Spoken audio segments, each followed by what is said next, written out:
Assalamualaikum warahmatullahi wabarakatuh. Perkenalkan, saya Rizky Ale Hermawan dari kelas TID 23 NIM 230512041118 tahun angkatan 2023. Di sini saya akan coba menjelaskan mengenai proses keamanan pada AWS. Oke, yang pertama adalah apa itu AWS?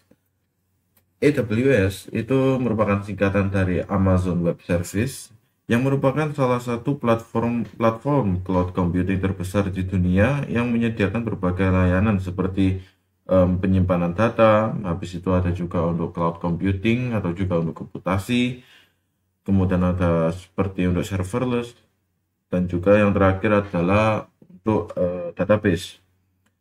AWS ini digunakan oleh perusahaan dari berbagai ukuran ya. Jadi mulai dari perusahaan yang masih kecil seperti startup atau misal yang udah tech giant gitu, itu ada beberapa yang masih menggunakan AWS. AWS ini juga bisa digunakan untuk mendukung operasi bisnis seperti dalam menyajikan produk atau aplikasinya, kemudian untuk mengelola data dan lain-lain ya. Bahkan beberapa produk yang setahu saya penyedia SaaS, yaitu Software as a Service, seperti Vercel, itu juga menggunakan AWS dalam menciptakan produk-produknya.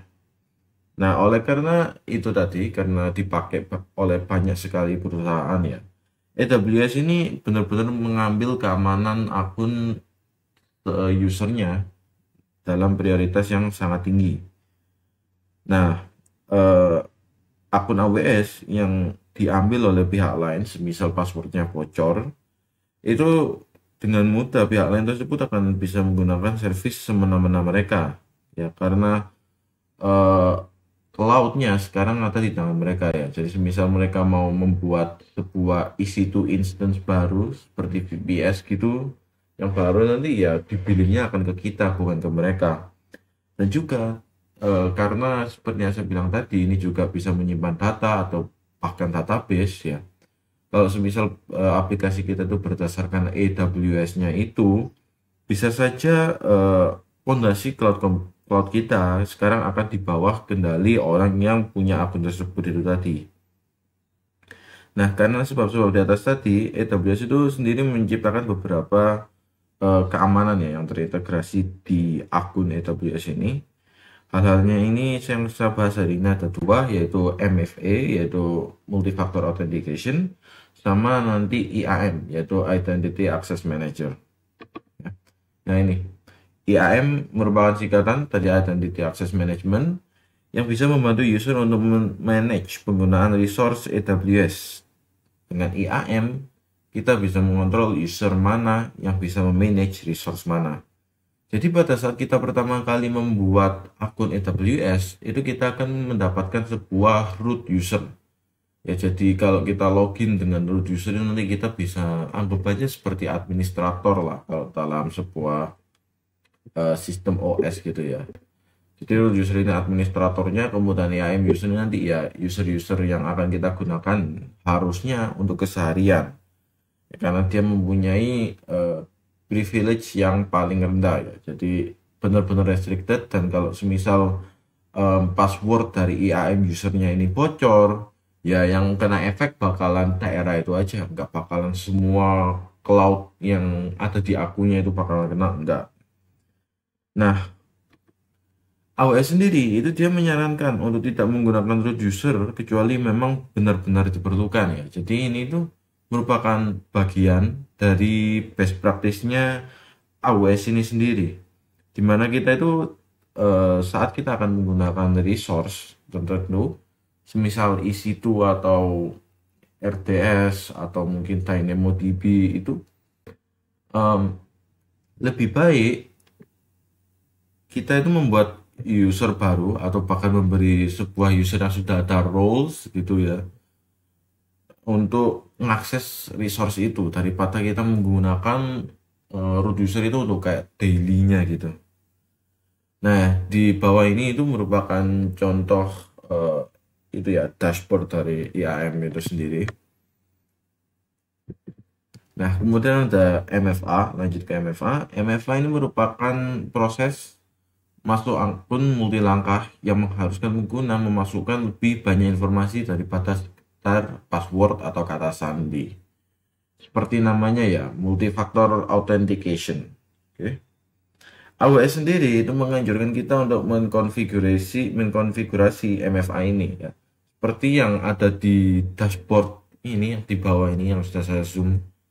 Itu ada security recommendation ya, yaitu MFA for user sama for yourself. Yourself ini berarti untuk yang IAM-nya gitu. Sama seperti yang ini ya. Kalau yang di sebelumnya ini tadi, di security recommendation-nya bisa terlihat bahwa root user has MFA, berarti dia AWS itu sudah mendetek bahwa si root usernya punya MFA dan dia nggak akan minta untuk kita masukin sebuah mengkonfig MFA-nya untuk yang di root usernya. Jadi inti bagaimana MFA ini berguna itu dia itu kayak memberi satu lagi layer security ke akunnya. Misal password pengguna selain password pengguna ya mereka itu juga akan diminta untuk memasukkan kode yang biasanya ya itu bisa aja dikirim lewat email atau misal pertanyaan atau mungkin memindai sidik jari seperti untuk biometrics gitulah. Bentuk authentication kedua ini dapat membantu untuk mencegah akses akun yang tidak sah jika password sistem itu disusupi. Jadi meskipun seseorang itu berhasil mendapatkan password, verifikasi kedua dari MFA itu tetap bakalan untuk diperlukan ya. MFA wajib di-set di root akun. Sementara untuk IAM tetap dianjurkan, tapi nggak wajib lah intinya. Nah, kemudian untuk pengaturan penambahan multifactor authentication di AWS sendiri bisa dilihat di image di bawah itu ya. Di quick links itu ada my security credential. Kalau kita ngeklik link itu, nanti kita akan lanjut ke redirect ke bagian sininya ya.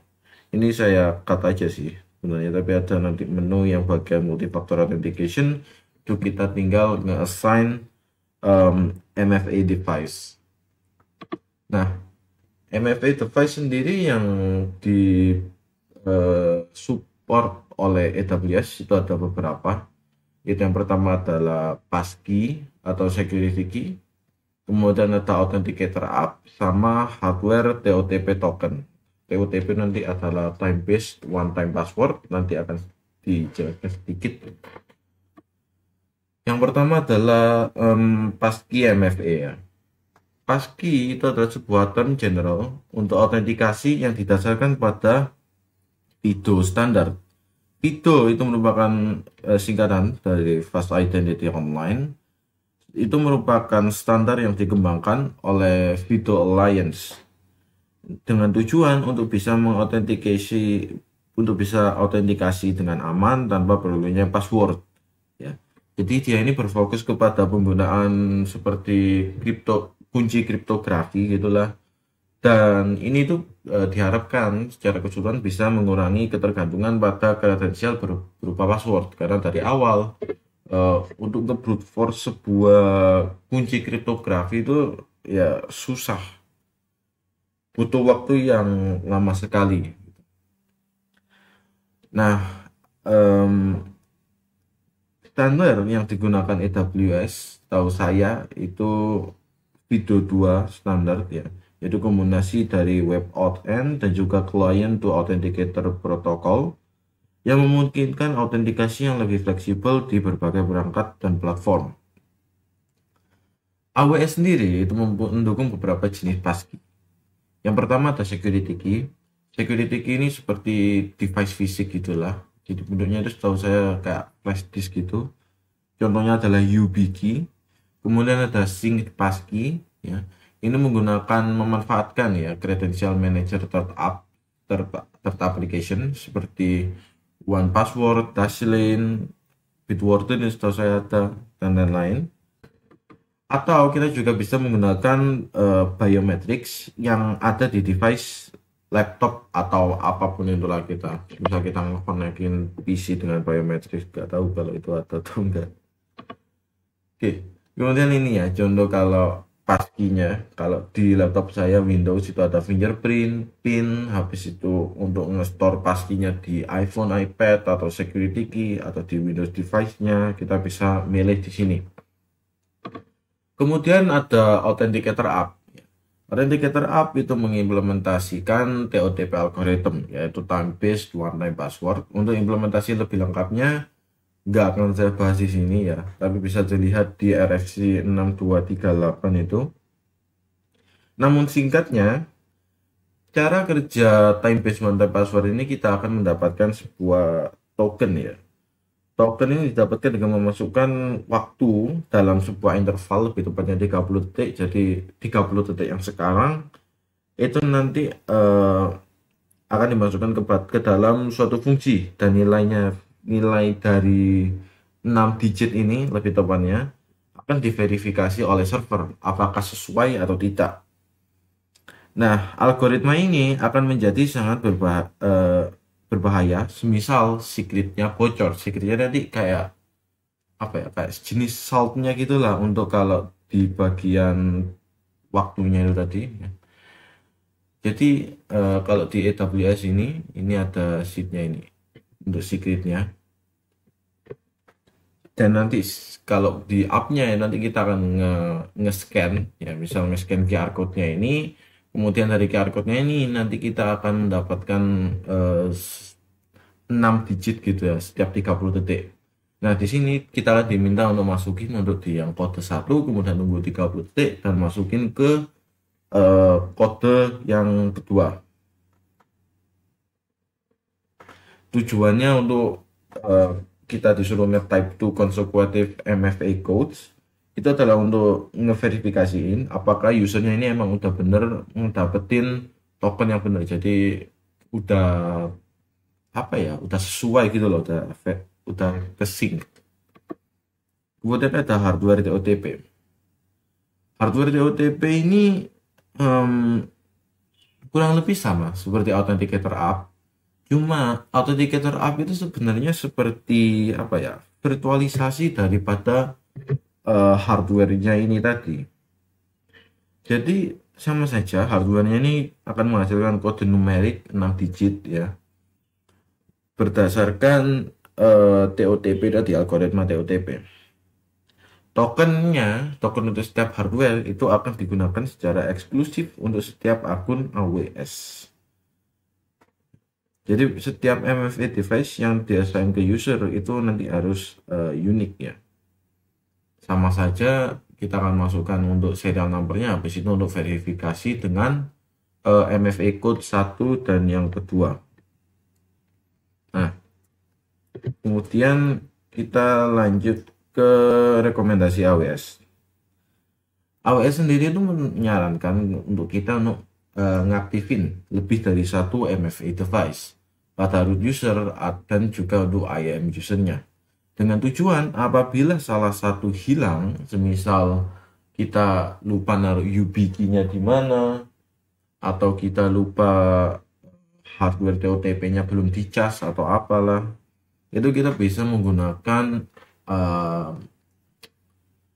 cara autentikasi yang lain. Jadi di sini adalah contoh untuk penggunaan dua multifaktor authentication-nya.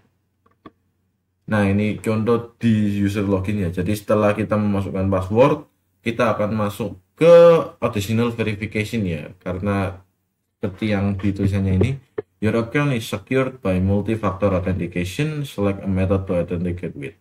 Karena di sini sebelumnya akun saya sudah ada untuk yang virtual sama untuk yang passkey ya. Virtual ini nanti untuk yang authenticator app-nya, sama satunya untuk yang passkey-nya. Kita bisa milih kita mau pakai yang mana. Di sini saya coba untuk masuk pakai yang authenticator app, dan nanti akan kata kayak gini. Kita diminta untuk ngemasukin kode dari token kode dari yang dihasilkan oleh TOTP berdasarkan authenticator app-nya. Oke, mungkin sekian dari saya. Apabila salah kata mohon maaf. Wassalamualaikum warahmatullahi wabarakatuh.